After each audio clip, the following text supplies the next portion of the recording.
IB Biology, Cell Structure and Function Part 5 will bear in on the detail of eukaryotic cell structure.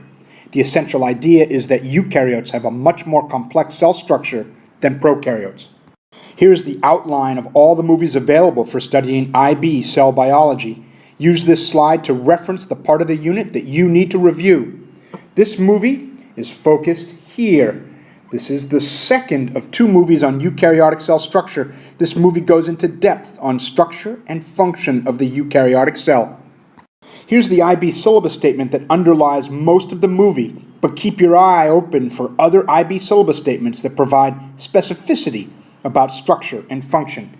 Interpret electron micrographs to identify organelles and deduce the function of specialized cells. Include the following structures: free ADS ribosomes, rough endoplasmic reticulum, lysosome, Golgi apparatus, mitochondrion, nucleus, and be able to state the function of each structure. The nucleus houses the linear molecules known as chromosomes, composed of DNA and histone protein. DNA is an information molecule that directs protein synthesis. It codes for the amino acid sequence in a protein.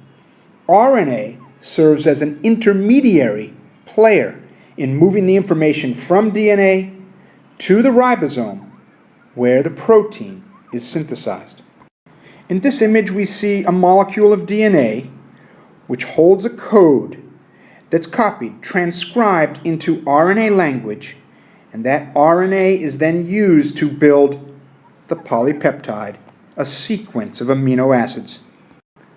The strand of RNA is transcribed from the DNA. The RNA is a single strand, unlike the DNA. The RNA leaves the nucleus through the nuclear pores, and then once out into the cytoplasm, the RNA joins a ribosome, and the ribosome is a large enzyme that synthesizes the polypeptide. It synthesizes the polypeptide using the code that's embedded in the mRNA, which in turn has come from the DNA. In this micrograph of a nucleus, the pores in the nucleus can be seen. The messenger RNA leaves the nucleus through the pores and joins a ribosome. This micrograph comes from a technique called freeze fracture. The membrane is frozen, and then a knife fractures the membrane, as you can see here, to provide a surface image that displays proteins well, membrane proteins particularly. The nuclear pores are surrounded by proteins, and the freeze fracture technique clarifies the presence of the pore because of those proteins.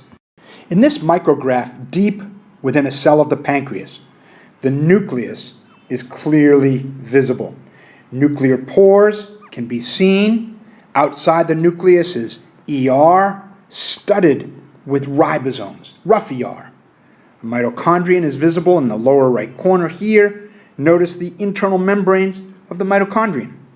Here are the functions stated for the structures in this image, structures that I showed in the last slide. I've previously stated the functions, so I'll let you study the slide on your own if you're not sure of what they are. So here's an IB syllabus statement that clarifies expected detail. Distinguish between free and bound ribosomes in terms of their role in the cell. In this diagram of ER membrane, there are ribosomes. This is a diagram of rough ER, where the ribosomes are associated with the ER. You can see the ribosome translating the information in messenger RNA into an amino acid sequence called a polypeptide, also known as protein.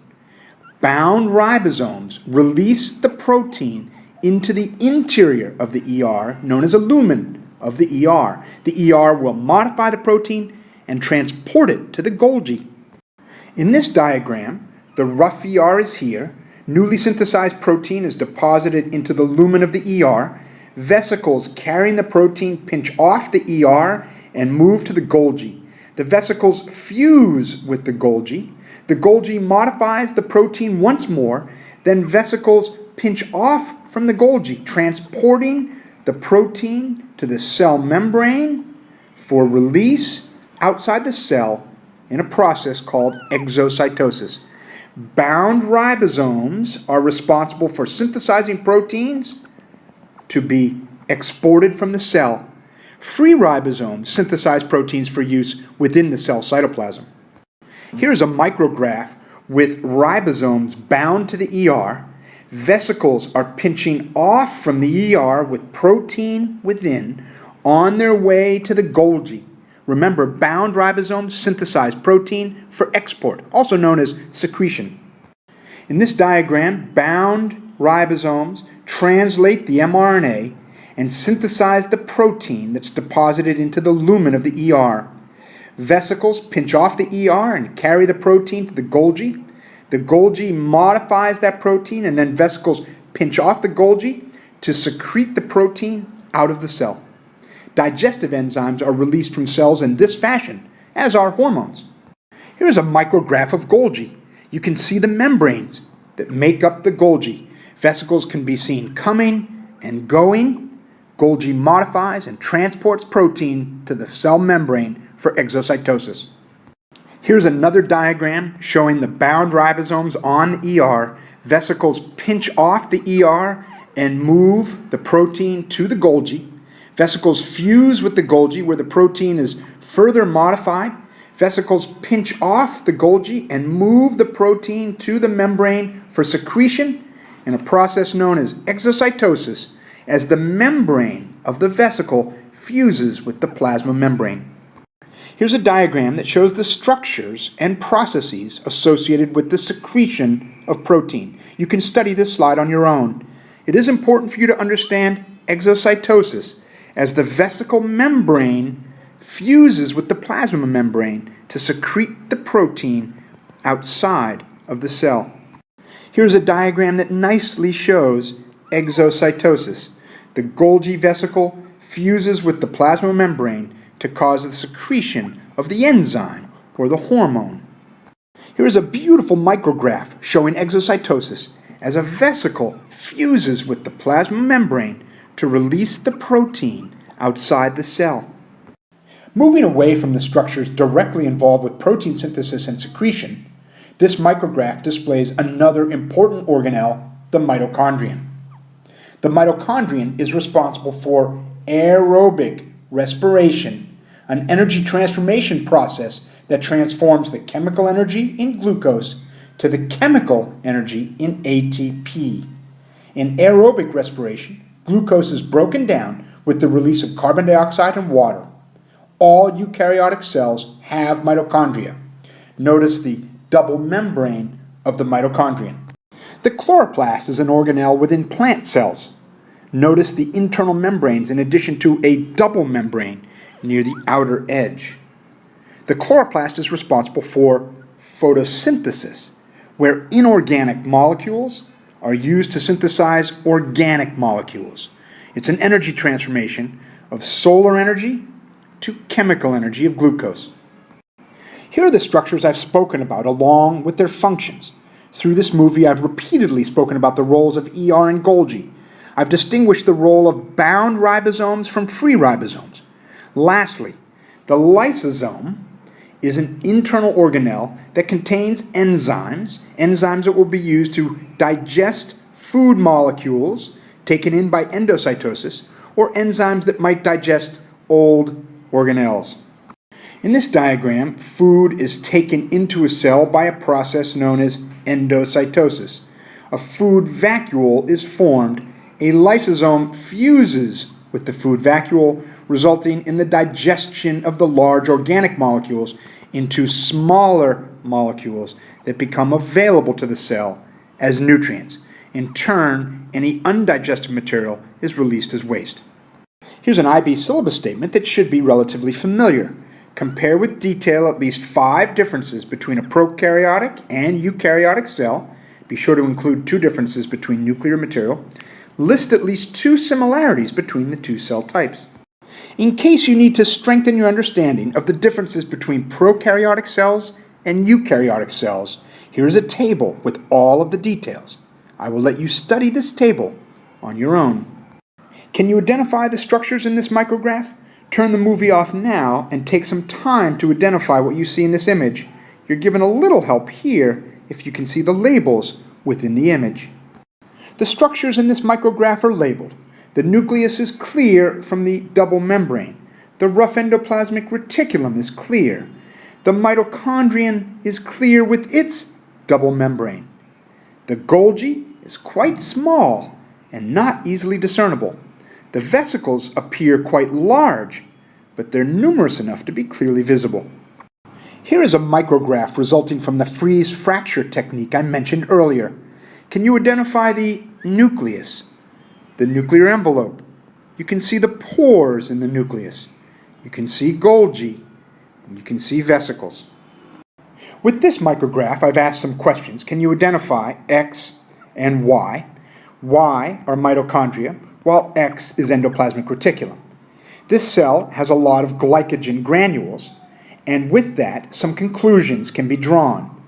The cell must be an animal cell if it's storing glycogen. Secondly, the cell must be metabolically active. Because glycogen is a glucose storage polymer, glucose would be required for energy. 2 substances synthesized in large quantities by the cell would be protein, particularly enzymes, enzymes that would serve to build glycogen, enzymes that would serve to break down glycogen. As well, the cell would synthesize a lot of ATP from the glucose by the mitochondria. Here's the same IB syllabus statement with which I started this movie. Draw a diagram of the ultrastructure of a liver cell. Include the following structures: free ADS ribosomes, rough endoplasmic reticulum, the lysosome, Golgi apparatus, mitochondrion, nucleus. State the function of each structure. Here's a diagram of a liver cell. It's important for you to take some time to study this image well. Notice the free ribosomes here. Notice the rough endoplasmic reticulum here. Notice the lysosome here and here. The Golgi apparatus is here. Mitochondrion here and here and here. And this is the nucleus. These structures labeled 7 are glycogen granules, and these structures here are microvilli. Here is the same image with all the structures labeled. Use this slide to study the ultrastructure of a liver cell. Turn the movie off now and take some time to study what it is you see in this image. Can you identify the labeled structures in this diagram of a liver cell? We have the plasma membrane with microvilli. We have the nucleus, glycogen granules, Golgi apparatus, rough endoplasmic reticulum, a lysosome, and a mitochondrion. Here are the structures fully identified. Study this image to make sense of it. Are free ribosomes not shown in this image? Here is a micrograph of a liver cell. If you examine the micrograph closely, you can see structures with abbreviated labels. Can you identify the structures? MV here represents microvilli, cellular extensions that protrude into a blood vessel seen here that runs through the liver. Liver cells have close connection to the bloodstream, and the microvilli increase the surface area exposure to the blood. As well, the liver produces bile and secretes bile into the bile canal, seen here.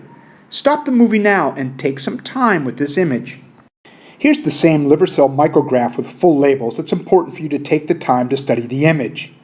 Just as a note, Mallory bodies are poorly understood structures that appear frequently in the liver cells of people who drink too much alcohol. Here we can see glycogen granules, we can see a mitochondrion, we can see a lysosome, we can see ER, we see the nucleus, and here is the bile canal. Here's another liver micrograph. Some structures are labeled.